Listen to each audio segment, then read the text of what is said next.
want to wish you a happy Juneteenth, a happy summer solstice almost, and a happy Father's Day to all of our fathers and father figures, with acknowledgement that Father's Day can be a difficult holiday for many. So, however this day greets you, we greet you with love. For those of you who may be with us for the first time today, I'm Reverend Diana Davies, and my pronouns are she, her. 2 days ago was Juneteenth, the holiday that honors the date in 1865, June 19th, when Union troops entered Galveston Bay, Texas, and announced that the more than 250,000 enslaved Black people in the state were free. The announcement made by Major General Gordon Granger came almost 2.5 years after Lincoln's Emancipation Proclamation, and more than 2 months after Lee's surrender at Appomattox and the fall of the Confederate capital. Slaveholders simply didn't tell those they had enslaved that they were now liberated. So the Major's announcement on June 19th constituted a true Independence Day for those for whom the 4th of July had been meaningless. In honor of this holiday, our opening words, closing words, and benediction are all by Black Unitarian Universalists. Too many of us may not know that African and African American folks have been part of our religious movement since the very beginning. Since the 4th century, Libyan theologian Arius, who questioned the idea of the Trinity and is considered a forerunner of Unitarianism, or since the formerly enslaved Black man, Gloucester Dalton, who in 1779 co-founded the first Universalist congregation in the United States. Our opening words are by Reverend Rosemary Bray McNatt, who served as president of the Star King School for Ministry, one of just 2 dedicated UU seminaries from 2014 to 2025. Reverend Dr. McNatt writes, "Why are we still talking about inclusivity and diversity when we have done so little to make them real? Why are we still looking pained about the lack of diversity in the denomination? Because diversity, inclusivity is terribly hard, terribly uncomfortable, definitely unsettling, and often quite frustrating. What I know about being inclusive, crossing from culture to culture, learning the language of diversity, is that it is the work of a lifetime. The truth is this: if there is no justice, there will be no peace. We can read Thoreau and Emerson to one another, quote Rilke and Alice Walker and Howard Thurman, and think good and noble thoughts about ourselves. But if we cannot bring justice into the small circle of our individual lives, we cannot hope to bring justice to the world. And if we do not bring justice to the world, none of us is safe, and none of us will survive." Please rise in body or in spirit for the lighting of our chalice. The words are written in your order of service. We light our flaming chalice to illuminate the world we seek. In the search for truth, may we be just. In the search for justice, may we be loving. And in loving, may we find peace.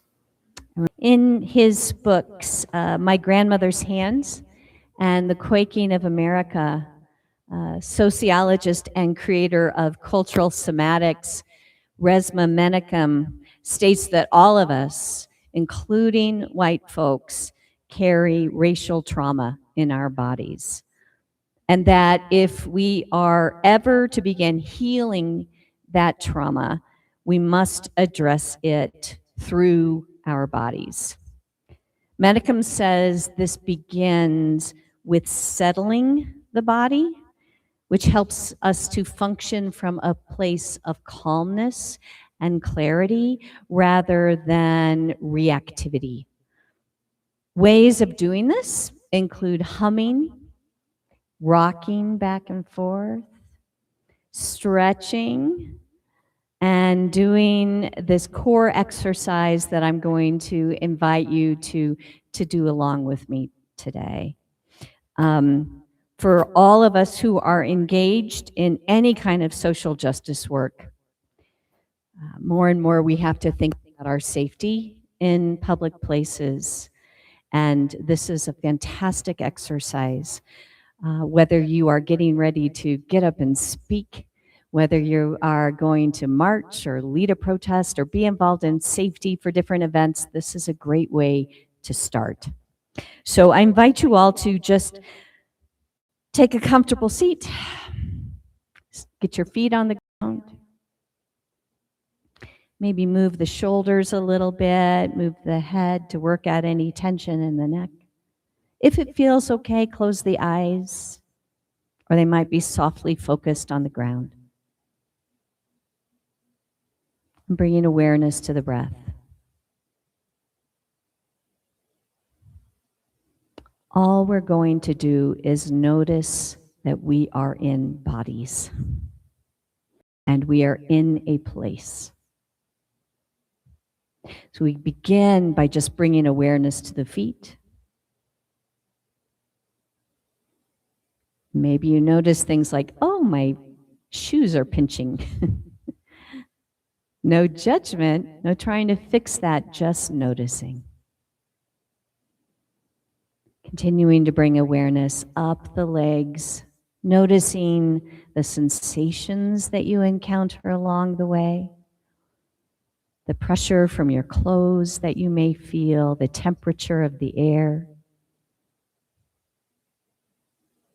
Continuing to slowly move up the body, simply noticing that you have a body. It is yours. You are in it.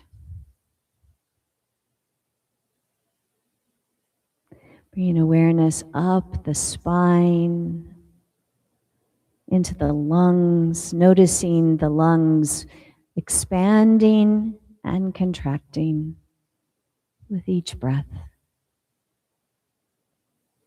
Noticing the heart beating through no doing of your own. Bringing awareness up to the shoulders. A lot of us carry a lot of history in our shoulders, so just bringing some love there if you find that's a place you hold some stress or pain. Bringing awareness up through the jaw, another place that a lot of us hold a lot of history. Up through the forehead. Noticing even that you have a scalp, the top of your head.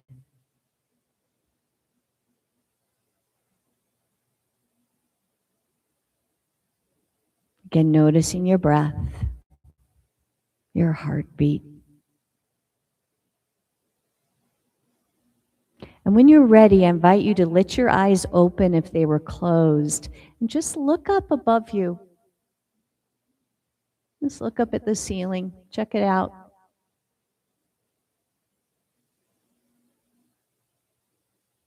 You might let your eyes just kind of wander in the space above you. And then go ahead and look down around your feet at the floor that's there holding you up. It's solid. And then go ahead and turn around and look behind you. What's behind you? Who's back there?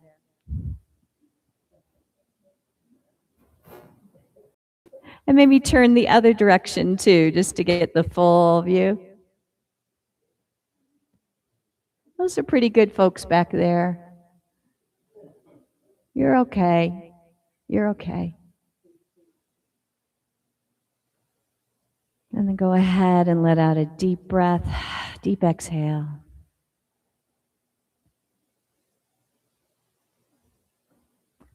And coming back, noticing again the space and time and the people that you're with.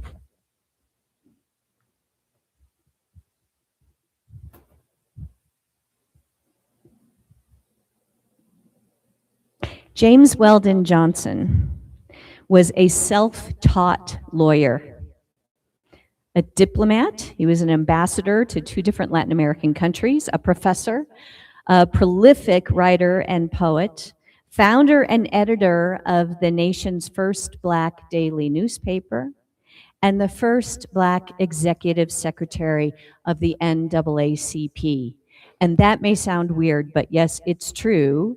Before James Weldon Johnson, most of the leaders of the National Association for the Advancement of Colored People were white people.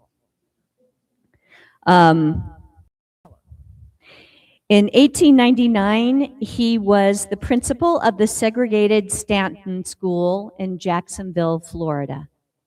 That year, Johnson was invited to offer an address for the upcoming anniversary of Abraham Lincoln's birthday. And he decided to write a poem for the occasion. But soon he changed his mind, and he recruited his younger brother, Rosamond Johnson, who had been trained at the New England Conservatory of Music, to help him craft a song with the lyrics by James Weldon and music by Rosamond. The first stanza came easily to James Weldon: lift every voice and sing. Soon after that, the words were flowing too quickly for him to write them down. So he just paced on the front porch, repeating the lines as his brother put them to music. The song debuted in 1900 and was sung by 500 school children.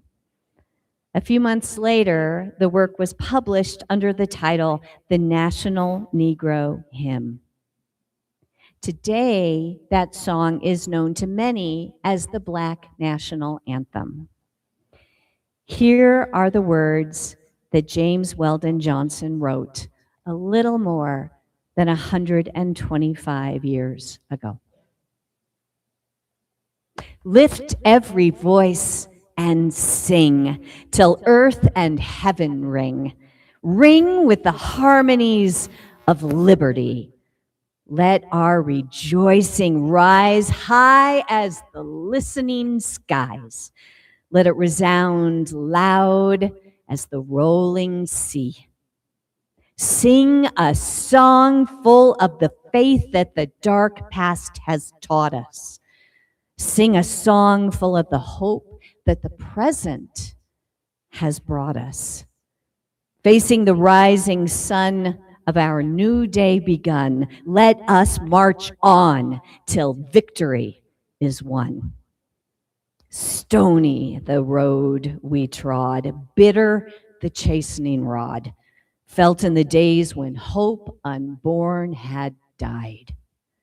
Yet with a steady beat have not our weary feet come to the place for which our fathers sighed.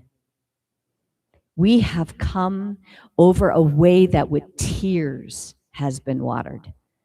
We have come treading our path through the blood of the slaughtered. Out from the gloomy past till now we stand at last where the white gleam of our bright star is cast. God of our weary years, God of our silent tears, thou who hast brought us thus far on the way, thou who hast by thy might led us into the light, keep us forever in the path, we pray. Lest our feet stray from the places, our God, where we met thee, lest our hearts, drunk with the wine of the world, we forget thee. Shadowed beneath thy hand, may we forever stand, true to our God, true to our native land.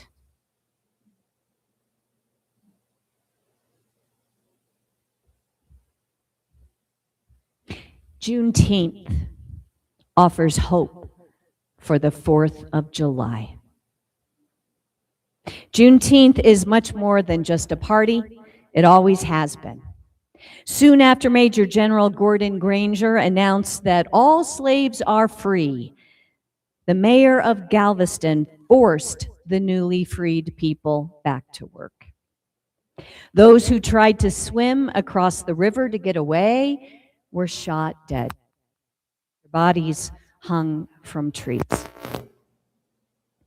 And still, in 1866, the Black people of Galveston celebrated Juneteenth, Freedom Day, wearing their Sunday finest, looking strong and proud. Then, during the Reconstruction era, Black folks and some white allies worked to create a true democracy in the South based in equality. But those efforts were met with horrific violence. In New Orleans in 1866, a white mob attacked a constitutional convention that was working to grant voting rights to Black men. Delegates pleaded with the police for help and were ignored. And at least 34 Black people were brutally murdered. In 1873, a white militia in Colfax, Louisiana, attacked and killed as many as 150 Black people who were trying to protect their local government. Although the perpetrators were arrested and convicted, the Supreme Court overturned those convictions. There were similar massacres in Memphis, Tennessee, Vicksburg, Mississippi, Wilmington, North Carolina, Atlanta, Georgia, Rosewood, Florida, Tulsa, Oklahoma, and other cities and towns. Black people resisted however they could, and they persisted, building culture and community. And still, on June 19th, Black folks gathered to celebrate Freedom Day.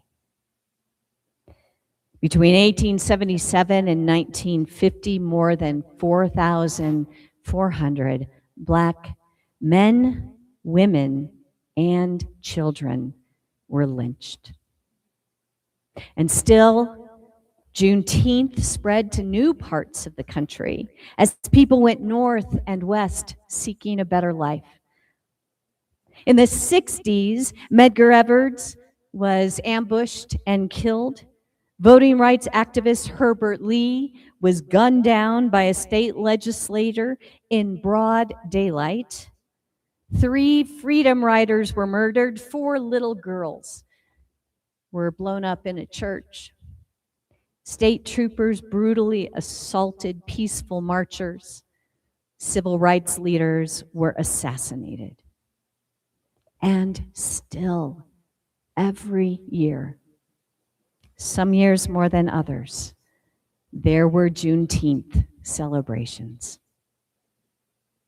In 1971, the war on drugs was launched because, as Nixon's advisor, John Ehrlichman, later admitted, quote, "We couldn't make it illegal to be either against the war or Black," unquote. That was followed by mass incarceration and by countless Black victims of police violence, including Michael Brown, Philando Castile, George Floyd, Eric Garner, Tamir Rice, Sandra Bland, Breonna Taylor. And just last week, little 1-year-old Cohen Wiley in Mississippi. who was killed when police shot at his mother and another woman on suspicion they had shoplifted a package of diapers.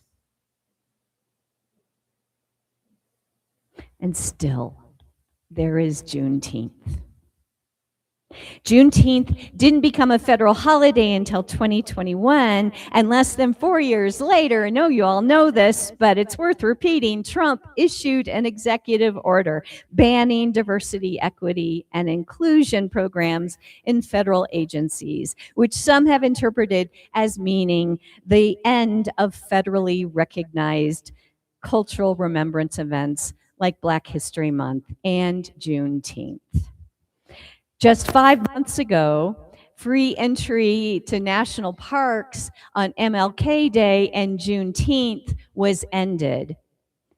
And instead, free entry was offered on Flag Day, not an official holiday, but it also happens to be Trump's birthday.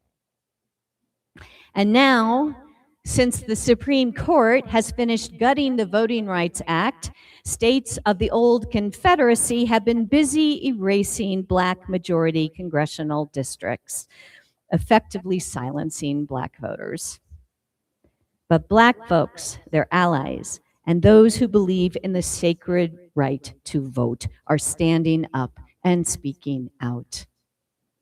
Alabama State Senator Linda Coleman Madison put it like this. She said, "How long are we going to have to repeat history before we realize that all people deserve to be respected and deserve to have the feeling that they are valued?" The people who believed in slavery and maybe still have those thoughts are not going to be here forever. But I'm going to be here forever. It may not be this face, but it's going to be one that looks like me, and they're just waiting right now. And still, 2 days ago, Black families and friends gathered to celebrate Juneteenth, Freedom Day, with picnics, barbecues, and music. And in many cases, that music included James Weldon Johnson and Rosamond Johnson's Lift Every Voice and Sing. Earlier, I told you about how that song was created. Soon after, the brothers moved away from Florida to build their careers in New York, but the school children of Jacksonville kept singing their song. Children at other segregated schools picked up the hymn, and within 20 years, it was being sung all over the South and in some other parts of the country. And in 1919, the NAACP proclaimed it the Negro National Anthem. Now, before you say, we already have a national anthem, it's important to remember that this was a full 12 years before the Star-Spangled Banner, a hard-to-sing song about a mostly forgotten battle written by a slave owner, was adopted as the national anthem under President Herbert Hoover. By the 1920s, Lift Every Voice was sung in Black churches across the country, and it was a regular feature at dances, meetings, rallies, and other public events like Juneteenth. Lift Every Voice and Sing is, in many ways, a musical parallel of the Juneteenth holiday. There's no I in the song, just us and our and we, which, as Professor Shana Redmond notes in her book, Anthem, reflects the collective nature of Black struggle and victory. And even though the song debuted in 1900, a peak time for lynchings and other racial violence against Black people in the country, the lyrics speak of rejoicing, of arriving in that place for which our fathers sighed. It isn't in some distant future, but now that Black folks, quote, stand at last where the white gleam of our bright star is cast.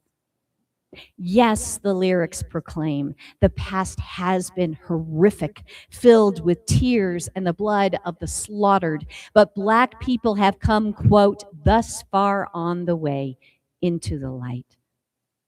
And finally, despite everything, despite oppression and countless betrayals, the song ends with a declaration of faith, not only in God, but in our native land. This native land isn't a country that has served Black people well or offered true equality, or for much of its history, even recognized them as human beings. This is rather the place that poet Langston Hughes wrote about, the land that never has been yet.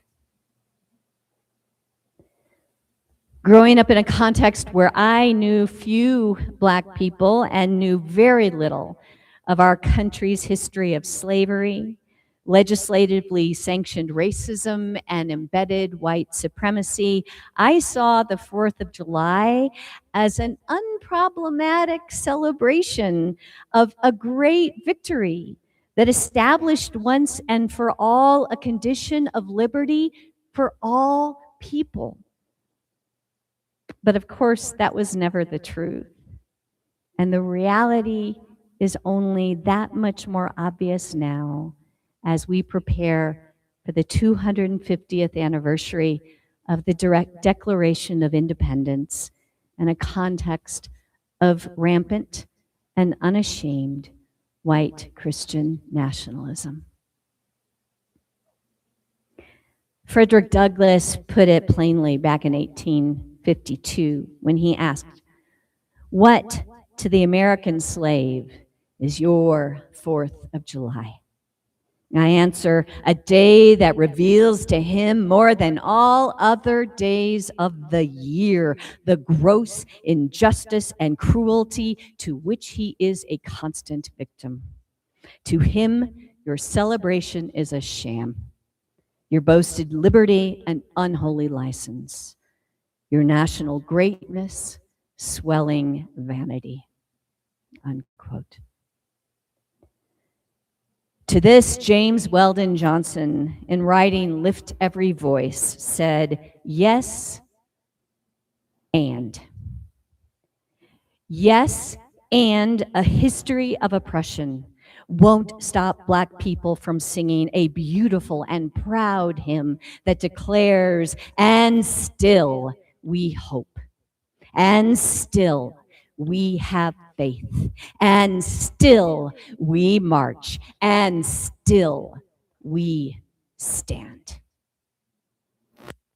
It's the same with Juneteenth, a holiday born in a context of deceit and a time of incredible violence. Juneteenth celebrates an internal freedom based in the strength of the ancestors and the love of community that points in the direction of an eventual external freedom.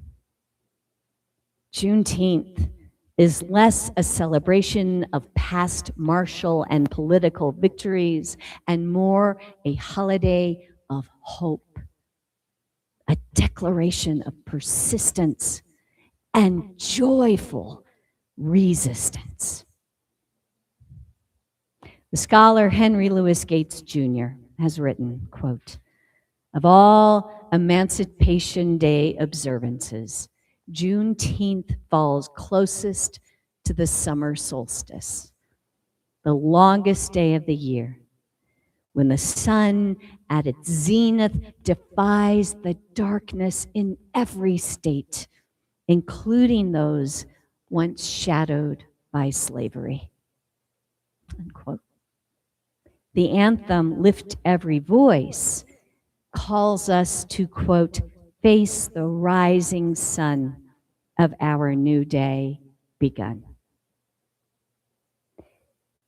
In this dark night, of rampant corruption, white nationalism, and attacks on voting rights and basic human rights. This attitude of standing together resolutely and joyfully in conviction and in beauty, facing the rising sun of a new day, may be the thing that saves us. Not only Black people, but all of us.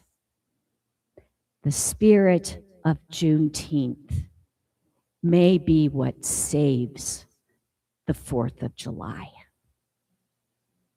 Kenny Wiley previously served as senior editor for UU World magazine, the national publication of the Unitarian Universalist Association. He also served as the director of faith formation at Prairie Unitarian Universalist Church in Denver, Colorado. He is a core member of Black Lives of Unitarian Universalism, Blue, and these are his words. Right now, we as Unitarian Universalists are being called to act. We are being called by our ancestors, those who demanded that we help end slavery, that we fight for suffrage, that we join the struggle to end Jim Crow, that we listen to and honor Black power. Guided by that enduring, unfulfilled promise of the belief in the inherent worth and dignity of every person, ours is a faith that has said or worked to say to those who have been marginalized, you are a woman and your life matters. You are gay or lesbian and your life matters. You are transgender and your life matters. You are bisexual and your life matters. You have a disability and your life matters. You were not loved as a child and your life matters. You struggle with depression and your life matters. Right now, we are being called by our ancestors, by our principals, by young Black activists across the country to promote and affirm you are young and Black and your life matters. I have been taught to fear you and your life matters.